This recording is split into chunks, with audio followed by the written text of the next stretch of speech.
మన గాంధీ తాత మనకు మాట చెప్పాడు, చెడు చూడొద్దు, చెడు వినొద్దు, చెడు మాట్లాడొద్దు అని. ఈ 3 విషయాలు నీకు పాసిబుల్ అవ్వాలంటే నువ్వు ఇంకొకటి కూడా చేయాలి, అదే చెడు తినొద్దు.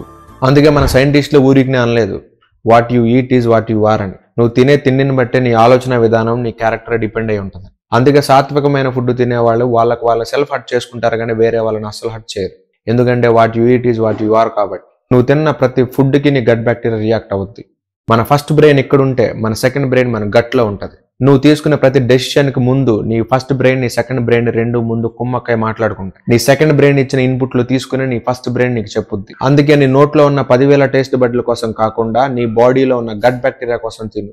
ఒక చిన్న లాజిక్ ఏంటంటే 10,000 మంది సైన్యం ఒకవైపు ఉండి 40 ట్రిలియన్ మెంబర్స్ ఉన్న సైన్యం ఇంకొక వైపు ఉంటే మీరు ఎవరిని చూజ్ చేసుకుంటారు? మీరు వెళ్ళి 10,000 మెంబర్స్ ఉన్న వైపు పోరాడారంటే మీరు దారుణంగా చేస్తారు. అంటే మీరు ఇక్కడ తెలుసుకోవాల్సింది ఏంటి అంటే మీ నోట్లో ఉన్న 10,000 టేస్ట్ బడ్స్ కావాల్సిన ఫుడ్ చాక్లెట్లు, పిజ్జాలు, బర్గర్లు, పేస్ట్రీలు, రిఫైన్డ్ కార్బోహైడ్రేట్స్. కానీ మీ లోపల ఉన్న 40 ట్రిలియన్ సెల్స్ కావాల్సింది protein, complex carbohydrates, fibre, healthy fats. ఇప్పుడు చెప్పు, 10,000 టేస్ట్ బడ్స్ కి నచ్చింది తింటావా, 40 ట్రిలియన్ సెల్స్ కి నచ్చింది తింటావా?